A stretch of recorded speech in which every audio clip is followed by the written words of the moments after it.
நண்பர்களுக்கும் வணக்கம். இங்கு வருகை தந்திருக்கும் சிறப்பு விருந்தினரை கல்வி என்று ஆங்கிலத்திலேயே பேசலாம் என்று நினைக்கிறேன். To the esteemed guests, the senior writers and friends present here, vanakkam. I consider it a great honor and a blessing to be receiving this award instituted in the name of a true stalwart of Tamil literature. I think it's very fitting that a translation award has been named after Muthulingam Ayya. As anyone who's read him here would know, he has the ability to write about any human experience in any part of this world with great authenticity. And I think he's one of the most global souls that Tamil literature has produced so far. But we owe him a debt of gratitude not only for his stories, but also the tireless effort that he puts into placing Tamil literature on a global stage. But as someone who also knows his zeal for translations, I take this award as a subtle order to keep working and keep translating. So I hear you, sir. My sincere thanks goes out to Velayudham Ayya and Dr. Sashithra Damodaran for instituting and sponsoring this award. Vijaya Vasakar Vattam, of course, over the last almost a decade, I think, has been recognizing writers and also people in the trade. But this year is especially special because they've instituted 2 awards for translations, both into Tamil and out of Tamil. I take great pride in following after veteran translators M.A. Sushila and K. Nalathambi, who received the K. Subramaniam Translation Award in 2022. I recently read a Tamil Wiki entry on Saraswati Ramnath. She's an inspirational woman who translated between Hindi and Tamil. In fact, amongst other works, I think she translated Srilal Shukla's Rag Darbari long before it came into English. And I saw that the editor of Dinamani Kadar was one of the people who was her early backers. So I see Mr. Vaidyanathan's presence here today as a continuation of that tradition. I miss meeting Anita Agnihotri when she came to the city a few years back for the Vishnupuram Awards. But I'm very glad to have had the opportunity to meet you again, ma'am. As someone who straddles corporate life and now literature, I take great inspiration from the work that you've put out alongside what must have been a very highly demanding job. When the organizers gave me the option of inviting one of the speakers today, the name that immediately came to my mind was Geeta Ramaswamy's. I had just finished reading her book, the memoir Lands, Guns, Caste Woman, and I felt that her brand of idealism was very, very reminiscent of the protagonists in Stories of the Truth. If you haven't read the book yet, I highly recommend that you pick a copy on the way out. Thank you so much for accepting my invite and being here. I must say that this setting actually feels a bit strange to me because it is usually Jaymohan who will be up here on stage and I down in the audience. But I guess that's the first time for everything. When I wrote to him way back in 2017, I think I really didn't imagine any of this. Till today, I wonder how he got the confidence to give the rights to translate Aram to an absolute rookie. But I'm very, very glad that he did because through translating this book, I think I've really found my creative purpose and perhaps avoided a midlife crisis as well. So thank you, Jay, for providing me a window to myself. Whenever I slacken, I take inspiration from Jay's tenacity of purpose, from the many pictures that we see of him sitting in the sidebirds of trains and typing away, of the stories we hear about how many keyboards he's burned through. And I really have no qualms in saying that to me, he's more than an author that I have translated. His words and both his works as well as his work ethic have really shaped my life in the last 10 years. He's undoubtedly a mentor.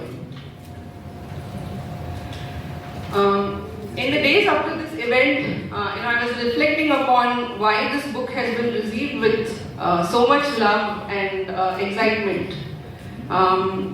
Translations from Tamil to English, it's really not new. So I found myself asking why. And of course, I'd like to believe that my translation was great, and which translator would not.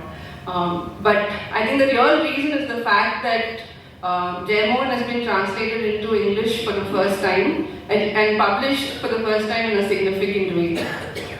When you think about it, I would say it's a shame really that it's taken this long. I think it's been almost 35 years since he wrote his first novel, and it's really unimaginable that it has taken us all this time to put him out in English. Second to that, I think, is the fact that I chose Aram.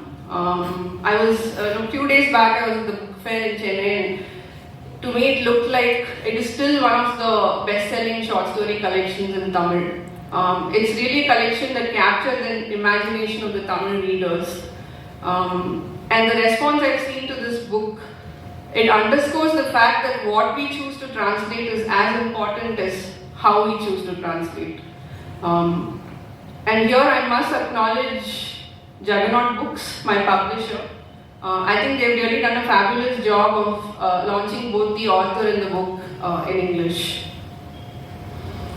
But I also want to say here that I was not commissioned to translate this work. I really just picked this book because I think way back in 2012 when I read Aram in Tamil, it left a very deep impression on me. And truth be told, it is what brought me back to Tamil literature after a long hiatus of reading only in English. And I would say that it's actually the book that made me a translator. So if translating Jay was a challenge, I think publishing him in English was a challenge of a wholly different order, and one that I was much less prepared for. And here I must make a mention of my agent, literary agent Kanishka, without whom I don't think this book would have seen the light of day. In a recent gathering about the novel Maitri, the Malayalam poet P. Raman, he said something that really struck me as true of the larger literary atmosphere today that we see. And I quote, he says, "Reading in Kerala has become an exercise in investigating what a work is not. This work does not have a politics. It is not socially responsible. It is not feminist. It lacks a Dalit perspective and so on. It has become routine in Malayalam to find such flaws in order to reject a work. I suspect that this immaturity is now raising its head in Tamil too." Stop quotes. I think such labels, or even a lack of such labels, is being used as a reason to either accept or reject not only a work but an entire author. And I feel that this is extremely reductive. And as far as translations go, it's highly problematic because someone who's sitting very, very far away from the source language is making decisions on what should be published based on such labels, and effectively these are second-hand opinions that are being formed. So here I make an appeal for publishers to have a deeper and a more meaningful engagement with the real people who matter in the source language, which is the readers.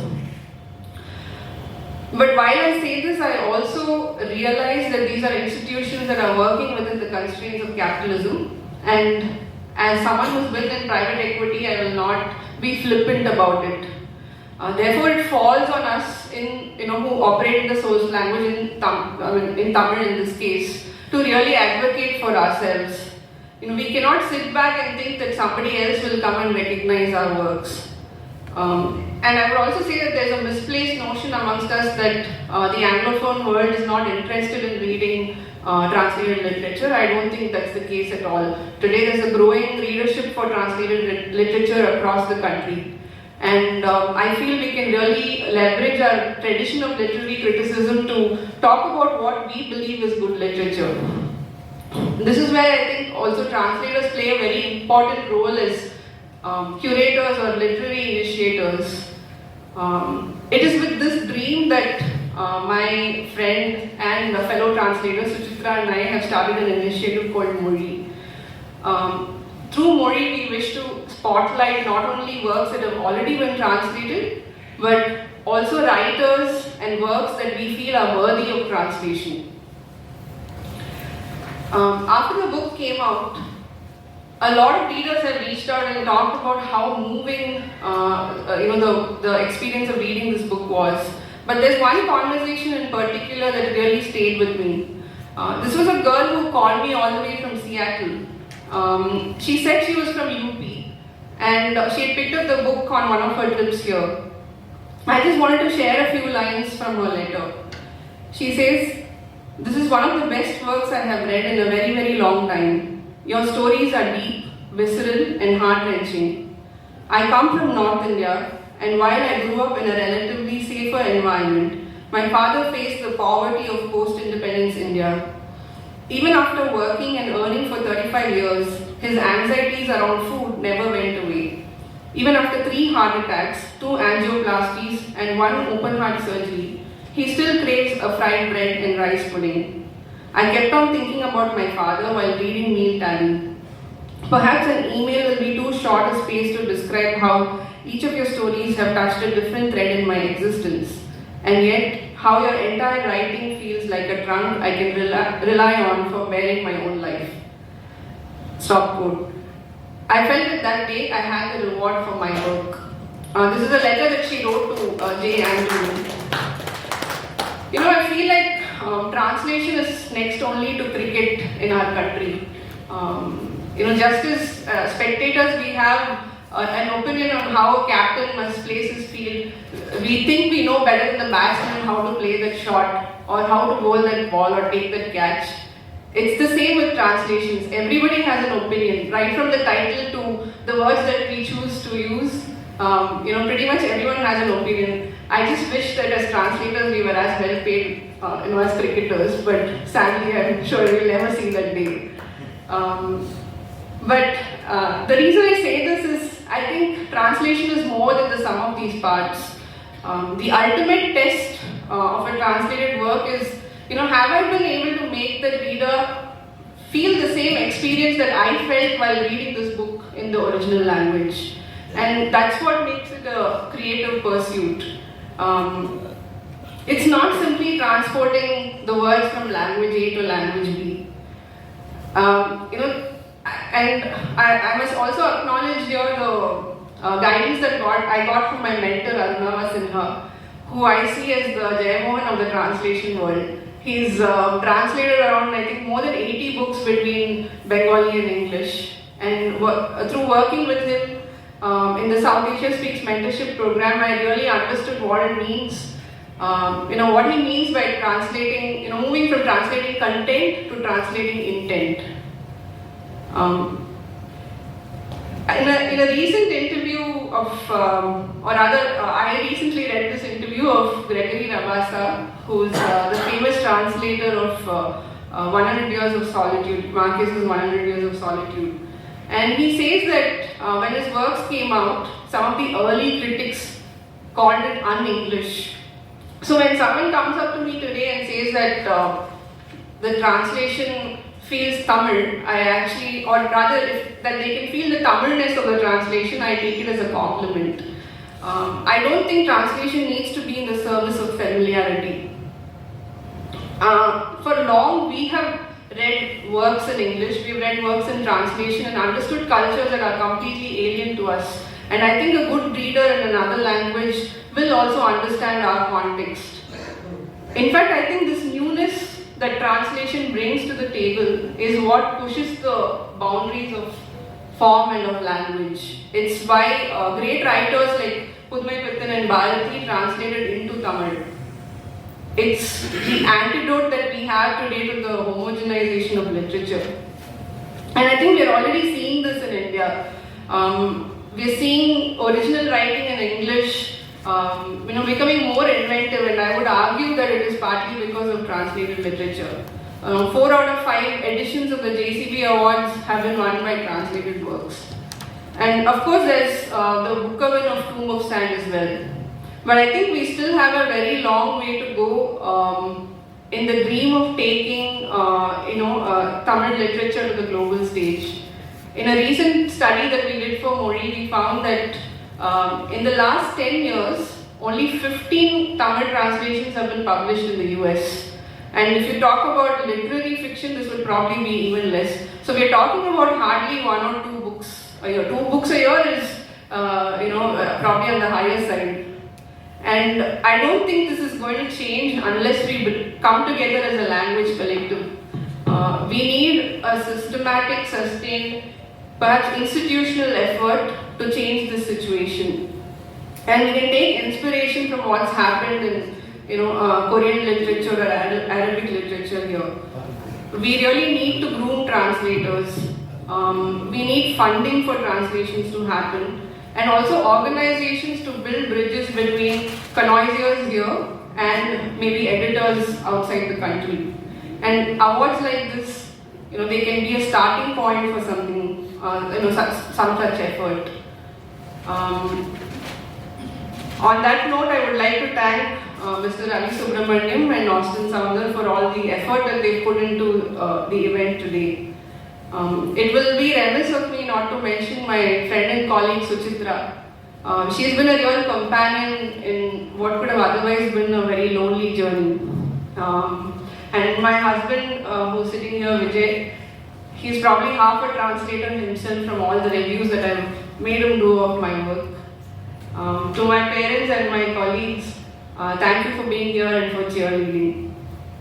In conclusion, I'd just like to say that the translator, I think, is the perfect imposter. She exists in 2 worlds without belonging to either and being a medium of exchange between the 2. For the first time in my life, I'm glad to be an imposter. Thank you. Thank you.